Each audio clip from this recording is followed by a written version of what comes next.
계속 영상 말씀드릴게요. 자, 공직을 희망하는 분들은 공직 생활을 간접적으로 체험할 수 있는 인턴을 해보시기를 권장합니다. 언제요? 재학 중에 한 번쯤 해보시면 좋아요. 자, 여기서 이제 결정해야 될 게 뭐냐면은, 교수님 저는 공직이 싫습니다, 나는 관심 없습니다, 나하고 안 맞습니다 하는 분들은 굳이 공직 생활에 관련된 인턴을 하실 필요가 없어요. 자, 그래도 내가 잘 모르겠다, 긴가민가하다, 한 번쯤 해보고 싶다 하는 분들은 돌아오는 여름에 이 공공기관에서 특히 구청이나 이런 시청에 근무하실 분들을 뽑잖아요. 그러면 6월 초, 5월 말부터 6월 초에 여러분이 살고 계시는 시청이나 구청이나 군청, 도청 홈페이지를 들어가 보시면은 이렇게 아마 뭐 대학생 아르바이트 모집이라 해서 아마 공고가 뜰 거예요. 그거를 보고 한번 좀 지원해 보시면 되겠습니다. 자, 일단 이 정보를 좀 잘 알아야 여러분들이 사는데 유리한데, 여기서 말하는 정보는 이 내가 공직이 좀 맞느냐 안 맞느냐, 적합하냐 적합하지 않느냐를 말하기도 하고, 알고 안 하는 거하고 모르고 못하는 건 엄청난 차이가 있습니다. 제가 이제 저의 어떤 나름대로의 가치관이라고 한다면, 알고 안 하는 것과 모르고 못하는 것은 당연히 엄청난 차이가 있다고 가정하고 저는 지금 생활을 하고 있는데, 뭐 서울 청년 포털이라든가 경기 청년 포털이라든가 그리고 국민참여예산, 서울시민참여예산, 이런 것들을 한 번쯤 인터넷에 검색을 해보시면 여러분한테 직접적으로 도움이 될 만한 것들이 있을 거예요.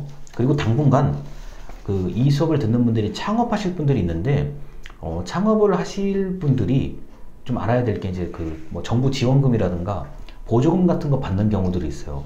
당분간 코로나 상황이 이게 올해 2021년도 말까지는 안 끝날 것 같거든요. 그러면 이런 홈페이지들을 수시로 좀 들어가셔가지고, 아, 내가 언제쯤 이런 지원금을 받을 수 있을까? 또는 이런 지원금을 받으려면 어떻게 해야 될 것인가? 이런 것들을 미리 고민하면 좋아요. 왜냐면은 여러분들 저번에 이력서 쓸 때 제가 이 얘기를 했어요. 올해 내가 좀 지원하고 싶으면 작년 거, 재작년 거, 직전에 있던 공지, 채용 공고를 보면 그게 비슷하다라고 얘기를 드렸는데, 정부가 하는 일은 특히나 더 그렇습니다. 잘 안 바뀌어요. 조건이나 요건이 기본이 같아요. 그래서 미리 좀 보고 준비하면 여러분들이 나중에 수월하게 원서를 접수하거나 지원금을 신청할 수 있습니다. 자, 그리고 공공기관 안내를 드릴 건데, 자, 지금 말씀드릴 건 전국 단위 큰 공기업, 그러니까 본사와 지사가 있는, 그리고 이름 들으면 다 아는 곳들을 얘기하는 거예요. 자, 이 공공기관 경영정보 공개 시스템 알리오라고 합니다. 알리오에 들어가시면 여러분들이 가고 싶은 공기업의 위치, 그 다음에 연봉, 각종 상태를 다 알 수가 있습니다. 대한민국의 공공기관이 한 340개 정도 돼요. 자, 여기서 왔다 갔다 하는데 공기업의 종류는 여러 가지가 있습니다. 시장형 공기업, 흔히 말해서 돈을 많이 벌어들일 수 있는 공기업, 자, 한전, 이런 곳이 대표적이고요. 자, 그리고 준시장형 공기업, 돈을 벌기는 버는데 시장형 공기업만큼은 좀 못 버는 그런 공기업을 준시장형 공기업이라고 합니다. 한국조폐공사, 그리고 여기서 이제 방송 쪽에 관심 있는 분들, 광고에 관심 있는 분들은 한국방송광고진흥공사라는 곳이 있어요. 자, 그리고 또 기금관리형. 자, 기금관리형은 말 그대로 국민들에게, 전 국민들에게 상당히 오랫동안 영향을 주는 돈을 관리해야 되는 그런 곳들입니다. 자, 그래서 국민체육진흥공단 등등이 있어요. 연금 생각하면 됩니다. 난 도저히 모르겠다 그러면 연금을 생각하는, 국민에게 관련된 보험이라든가 연금을 관리하는 것이 바로 기금관리형입니다.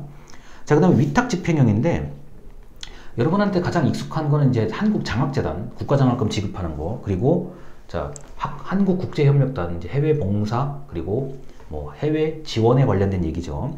자, 위탁집행형은 뭐냐면은 정부가 어떤 특정한 사업을 직접 하기보다는 하나의 기관을 만들어서, 야, 너희가 이건 좀 대신 했으면 좋겠어. 특히 어떤 거요?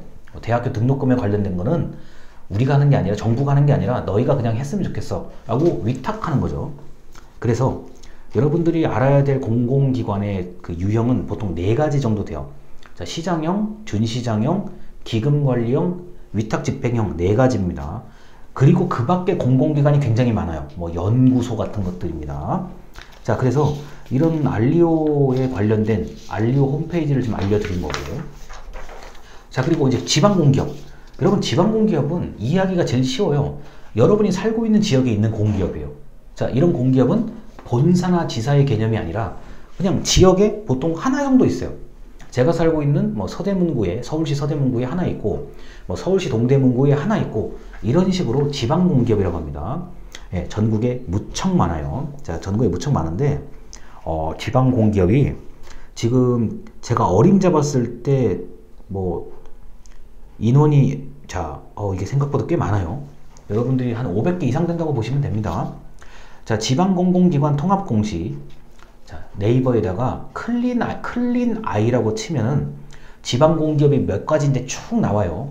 뭐 상수도, 하수도, 뭐 도시개발공사, 그리고 지하철, 뭐 서울지하철, 뭐 부산지하철 할 때 지하철, 자, 그리고 각종 뭐 시설관리공단. 분명히 말씀드리지만 여러분 동네 근처에 있어요. 어딘가 있어요. 교수님 도저히 이해가 안 됩니다 라고 하면은 문화센터, 뭐 수영장, 그러니까 정부에서 운영하는 수영장, 헬스클럽, 문화센터, 뭐 요가, 필라테스, 그 다음에 뭐 지방에서, 그 지역에서 운영하는 뭐 골프장 같은 거, 뭐 노인 체육교실, 뭐 이런 거 등등등이요. 자, 전부 다 합해가지고 특별한 이변이 없으면 지방공기업에서 관리합니다. 뭐 배드민턴장, 축구장, 뭐 이런 거요. 자, 뭐 상암동 월드컵 경기장도 자, 지방공기업에서 관리하고 있는 겁니다. 뭐 야구장 마찬가지고요. 자, 그래서 지방공기업은 여러분이 살고 있는 집 근처에 있다. 그리고 전국 단위 공기업, 방금 말했던 전국 단위 공기업은 본사와 지사가 전국에 걸쳐서 있는 걸 얘기합니다. 자, 그래서 이 정도로 말씀을 드리고 정보를 한번 찾아보실 필요가 있어요. 아, 내가 알리오라는 홈페이지 한번 들어가 보고 클린아이라는 홈페이지 한 번만 들어가 보세요. 그러면 아, 진짜 많구나. 우리나라에 공직이 정말 많구나 라고 이제 한번 생각해 보실 수가 있고, 자, 그리고 이제 이 영상을 보시는 분들 중에서 뭐 무슨 센터, 나는 사회복지사 자격증을 가지고 막 근무하겠다, 또는 유치원 교사 또는 보육교사, 어린이집 선생님이요, 나는 이렇게 해서 근무를 하겠다 라고 하시는 분이 있다면 그럴 예정이라고 한다면 여러분들이 사실상 준공무원의 개념을 가지고 근무를 하시는 게 맞아요. 왜냐? 정부의 돈을 여러분들이 어떤 식으로든지 월급으로 받는 거기 때문에. 자, 그렇습니다. 자, 그리고 오늘 마지막 얘기인데, 이 논술시험을 공부를 해야 될 거예요. 자, 논술시험은 이렇게 뭐, 자, 제가 이렇게 뭐 그냥 제가 이제 임의대로 좀 한번 구성을 해봤는데, 논술시험은 일단 그 답안지에 내가 글로 쓰는 거거든요. 글로 쓰다 보니까 형식적인 측면이 굉장히 중요해요. 특히나 체계적이고 논리적인 글쓰기, 그리고 딱딱하고 건조한 글쓰기예요. 이거는 뭐 시나 소설이나 수필과 같은 이런 글이 아니기 때문에 이렇게 좀 짜여진 거, 딱 통일성 있게 양식도 맞추는 이런 것들이 매우 중요하고요. 논술시험은 특히나 그 과목이 여러 개일 수도 있고 과목마다 분량이 많아요. 공부할 양이 많아요. 그렇기 때문에 내가 반드시 내가 논술 그 답안지에 여러분이 저한테 중간 보고서 주신 것처럼 내가 무조건 이 문구, 이 문장, 이 문단은 어떤 식으로든지 쓰고 나와야 되겠다라고 하는 그런 좀 필살기, 좀 그런 모범답안 같은 거를 머릿속에 외워서 가셔야 됩니다.